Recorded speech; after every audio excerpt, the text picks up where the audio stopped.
El día que Mateo volvió al pueblo, el tren se detuvo más tiempo del habitual. Nadie parecía tener prisa. El andén estaba casi vacío y el aire olía a metal húmedo y a sal, como cuando el mar se cuela por lugares que no le pertenecen. Mateo bajó con una sola maleta. Habían pasado 25 años desde la última vez que pisó ese suelo. Se fue siendo un muchacho y regresaba con el peso de un hombre que había vivido demasiado deprisa. No volvía por nostalgia, ni por descanso. Volvía porque había recibido una llamada que no admitía excusas. Su padre había muerto. La casa seguía en pie al final de la calle larga, con la pintura descascarada y la puerta azul cerrada como siempre. Nadie la había habitado desde que Mateo se marchó. El padre se negó a venderla, incluso cuando ya no podía subir las escaleras sin ayuda. Mateo abrió la puerta con una llave que aún conservaba. El sonido de la cerradura fue seco, definitivo.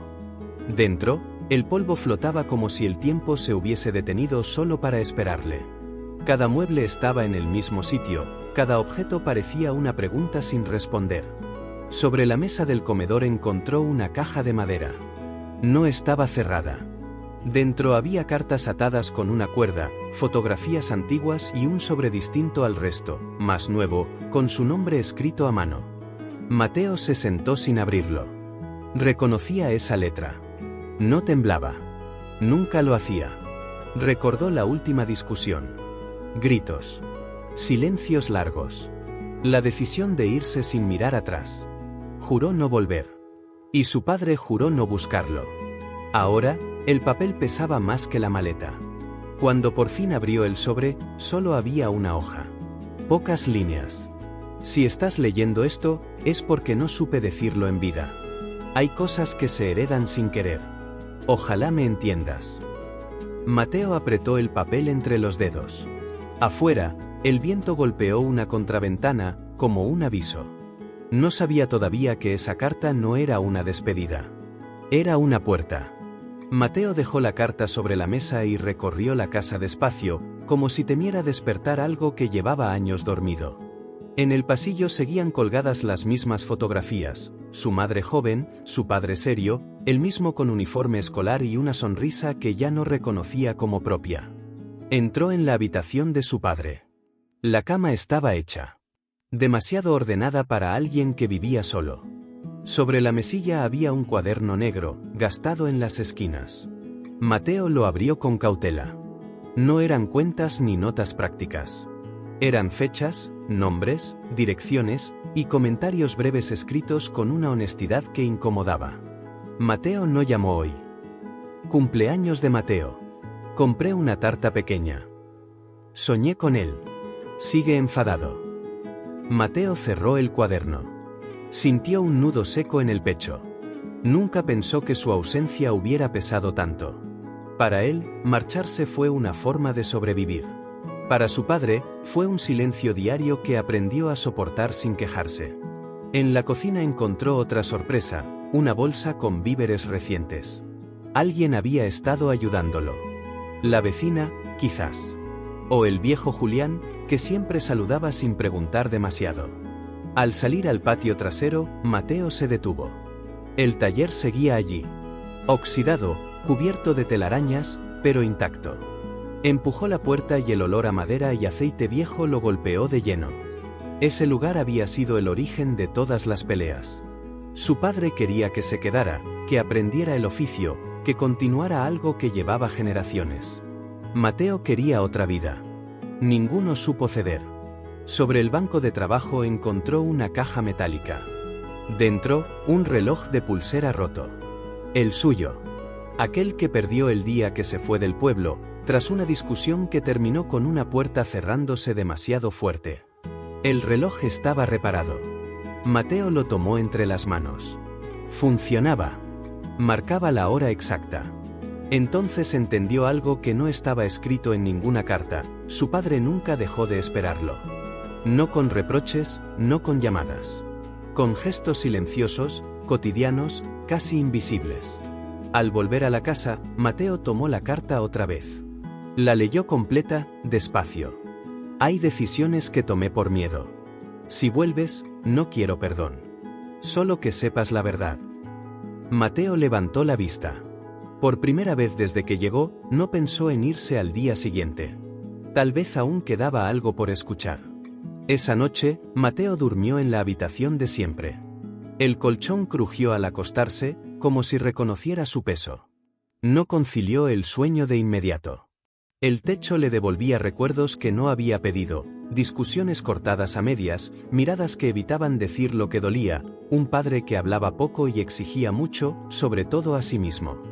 Al amanecer, el sonido del mar llegó antes que la luz. Mateo se levantó y salió a caminar sin rumbo.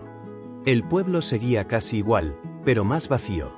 Algunas persianas cerradas, el bar de la esquina con otro nombre, la plaza con un columpio roto.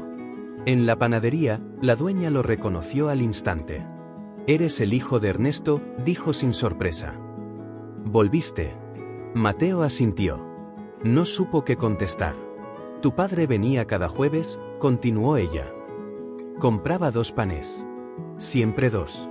Mateo tragó saliva. ¿Para quién era el otro? La mujer lo miró con una mezcla de ternura y firmeza. «Nunca lo pregunté. Pero siempre volvía con uno». De regreso a la casa, Mateo encontró a Julián sentado en el banco del frente. El vecino se levantó con dificultad y lo abrazó sin decir palabra. «Tu padre sabía que volverías», dijo al fin. «No hoy, no mañana. Pero algún día». «No me lo dijo nunca», respondió Mateo. «Porque no sabía cómo», replicó Julián. «Hizo cosas mal, pero no dejó de pensar en ti».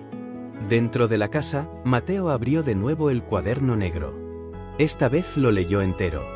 Las últimas páginas hablaban de una decisión. Si Mateo vuelve, debe saberlo de su madre. Nunca se lo conté para no cargarlo. Mateo cerró los ojos. Su madre murió cuando él tenía 10 años. Siempre le dijeron que fue una enfermedad repentina. Nada más. Si te está gustando el vídeo, haz clic en suscribirse, que es gratis y no tienes excusa. Buscó en la caja de madera. Entre papeles antiguos, encontró un informe médico doblado y una carta sin enviar. La letra era la de su padre, pero más torpe, más cansada. La protegí mal. Elegí callar. Y ese silencio nos rompió. El pulso de Mateo se aceleró. Entendió que la verdad que había evitado durante años estaba allí, esperando que él tuviera el valor de leerla completa. Y esta vez, no pensaba cerrar la puerta. Mateo leyó la carta de su padre con manos firmes, aunque por dentro todo se desordenaba. Decía que su madre no murió por una enfermedad inesperada, sino por una decisión tardía. Había síntomas, señales claras, pero Ernesto confió en que el tiempo alcanzaría. No alcanzó. Y el peso de esa culpa lo volvió un hombre cerrado, duro, incapaz de explicar el miedo que lo había paralizado. Mateo apoyó la espalda en la pared. Recordó a su padre llegando tarde, hablando poco, evitando el tema con una rigidez que él confundió con frialdad. Ahora entendía que no era distancia, era vergüenza. Salió al patio buscando aire. El cielo estaba limpio y el sonido del mar marcaba un ritmo constante. En el taller, volvió a mirar el banco de trabajo. Entre herramientas viejas encontró una caja pequeña que no había visto antes. Dentro había dibujos infantiles. Los suyos. Barcos, casas, un padre y un hijo de pie frente al mar. En el reverso de uno, una fecha reciente. Su padre los había guardado todos esos años. Mateo sintió algo distinto al enojo. No era alivio, era algo más cercano a la comprensión. No borraba el pasado, pero lo colocaba en otro lugar.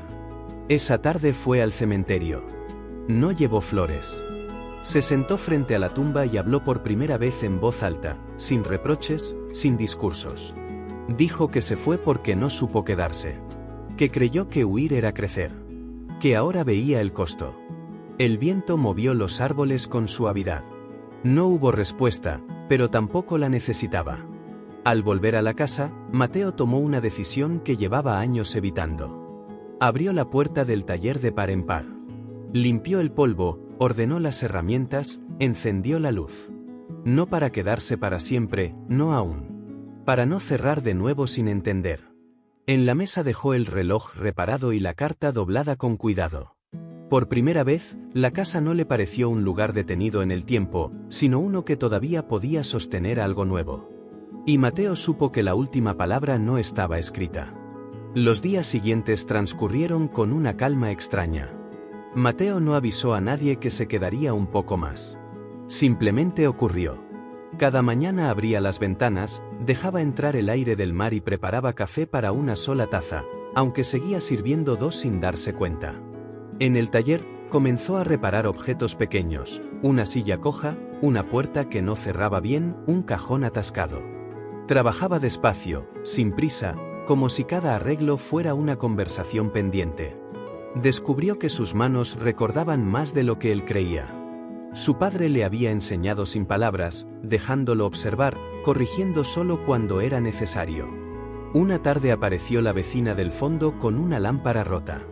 Ernesto siempre decía que tú tenías buen pulso, comentó. Me alegra verte aquí. Mateo no respondió de inmediato. Arregló la lámpara y se la devolvió funcionando. La mujer sonrió como si eso confirmara algo que llevaba tiempo esperando. Esa noche, Mateo volvió a leer la carta inicial. Ya no dolía igual. No pedía perdón, no reclamaba. Solo explicaba. Y, por primera vez, Mateo entendió que comprender no era justificar, sino dejar de cargar con una historia incompleta. Antes de dormir, tomó el cuaderno negro y escribió una sola línea, debajo de la última de su padre. Me quedé un poco más. Gracias. A la mañana siguiente fue al mar. Se sentó donde de niño esperaba a que su padre terminara de trabajar. Miró el horizonte largo rato. No sintió urgencia de irse ni obligación de quedarse. Sintió elección. Cuando regresó a la casa, cerró la puerta con cuidado. No como quien se va, sino como quien sabe que puede volver. Y por primera vez en muchos años, Mateo caminó ligero, sin discutir con el recuerdo de su padre, sin huir de él. Habían llegado tarde a muchas cosas, pero no a todas. El silencio ya no pesaba. Acompañaba. La decisión de quedarse unos días más empezó a transformarse en algo menos provisional. Mateo no lo dijo en voz alta, pero su cuerpo lo sabía.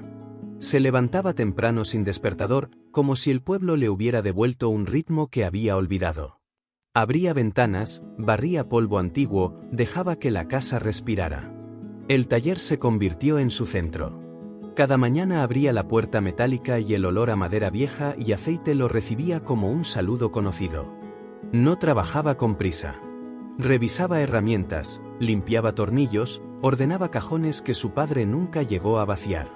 En cada gesto había algo parecido a una conversación tardía. Una mañana apareció Julián con una caja de madera deformada por la humedad. La encontré detrás del cobertizo, dijo. Tu padre la movía de sitio cada tanto, pero nunca la abría. Mateo la apoyó sobre el banco de trabajo. Dentro había herramientas antiguas, algunas ya inútiles, otras aún firmes. En el fondo, encontró un sobre sin nombre, sin fecha. Solo una frase escrita a lápiz, casi borrada. Para cuando haga falta. Mateo sostuvo el papel largo rato. Siempre pensó en el después, dijo. Incluso cuando fingía que no. Julián asintió. Nunca fue bueno explicándose, pero dejaba pistas. Ese mismo día, Mateo pasó por la plaza y vio un aviso nuevo en el tablón municipal. El taller figuraba como espacio abandonado, con fecha próxima de adjudicación. Leyó el anuncio 2 veces, sin enojo, sin sorpresa. Supo que nadie iba a defender ese lugar si él no lo hacía. Volvió al taller con una sensación clara. No urgencia. Determinación. Pasó la tarde midiendo paredes, anotando arreglos pendientes, imaginando usos posibles. No como un plan definitivo, sino como una forma de no cerrar otra vez sin entender. Recordó cuántas veces se fue creyendo que marcharse era avanzar. Al caer la noche, se sentó en el banco de trabajo y escribió un mensaje breve desde el teléfono. Me quedo un tiempo más. Hay cosas que necesitan terminarse bien. No explicó más. No hizo promesas. Cuando cerró el taller, se detuvo frente a la puerta unos segundos. Pasó la mano por la madera gastada y respiró hondo. Por primera vez, no sintió que el lugar lo atara. Tampoco que lo empujara. Entendió algo simple y firme: quedarse no siempre es renunciar. A veces es la forma más honesta de seguir. El pueblo empezó a notar su presencia sin que Mateo hiciera nada especial. No volvió como hijo arrepentido ni como visitante de paso. Simplemente estaba. Caminaba por las mañanas, saludaba sin apuro, abría el taller a la misma hora todos los días. La constancia hablaba por él. Un martes apareció un joven con una bicicleta averiada. Me dijeron que aquí arreglaban cosas, dijo con desconfianza. Mateo no respondió de inmediato. Miró la rueda torcida, el freno suelto, el gesto inseguro del muchacho. Antes sí, contestó. Ahora estamos retomando. Trabajaron juntos en silencio. Mateo le explicó lo justo, dejando que el chico probara, que se equivocara. Al irse, el muchacho sonrió como si hubiera recibido algo más que una reparación. Ese mismo día llegó otra persona. Luego otra. Una silla, una radio antigua, una mesa coja. Nada grande. Nada urgente. Pero suficiente para que el taller dejara de ser un lugar detenido. Por la noche, Mateo encontró en el cuaderno negro una hoja que había pasado por alto. No era de su padre. Era de su madre. Letra redonda, firme. Si algún día Mateo vuelve, ojalá encuentre un sitio donde no tenga que pelear para quedarse. Mateo cerró los ojos. Entendió que no todo había sido silencio. Hubo intentos. Hubo cuidado, aunque no supieran cómo nombrarlo. Al día siguiente fue al ayuntamiento. No pidió favores. Solo informó que el taller no estaba abandonado. Que estaba en uso. Que alguien se hacía cargo. Salió con un papel sellado y una sensación nueva. No triunfó. Responsabilidad asumida.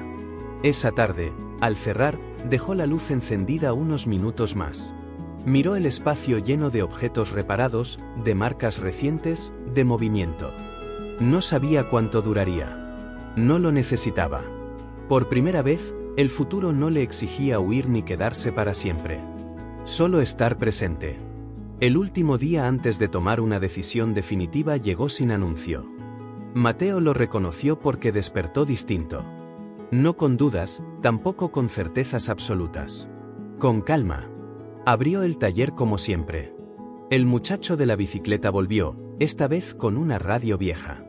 La vecina regresó por la lámpara, solo para decir que seguía funcionando. Julián pasó a saludar y dejó una bolsa con pan caliente sin decir nada. El lugar ya no era solo un espacio heredado. Era un punto de encuentro. Al mediodía, Mateo se quedó solo. Se sentó en el banco de trabajo y miró alrededor. Cada objeto reparado tenía una historia mínima, pero real. No grandes gestas. Pequeños actos que sostenían algo más amplio que él mismo.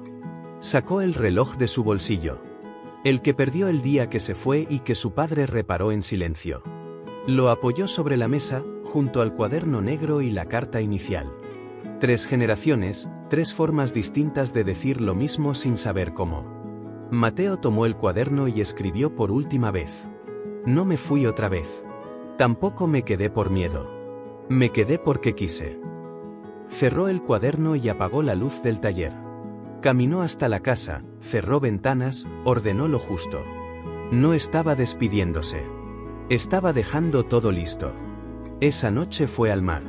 Se sentó frente al horizonte, como de niño.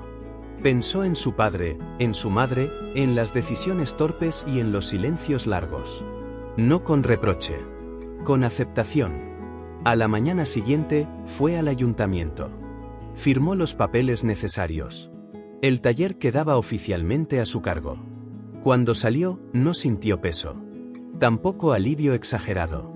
Sintió coherencia. Volvió caminando despacio. Abrió el taller. La luz entró como siempre. Colgó un pequeño cartel, escrito a mano. Se arreglan cosas. Despacio. Bien. Mateo sonrió apenas. No había encontrado todas las respuestas. No hacía falta. Había aprendido algo más útil. Algunas historias no se cierran huyendo ni discutiendo con el pasado. Se continúan, cuando uno decide quedarse sin pelear. Fin. Y recuerda, Demuestra que eres sensible con las personas vulnerables suscribiéndote al canal.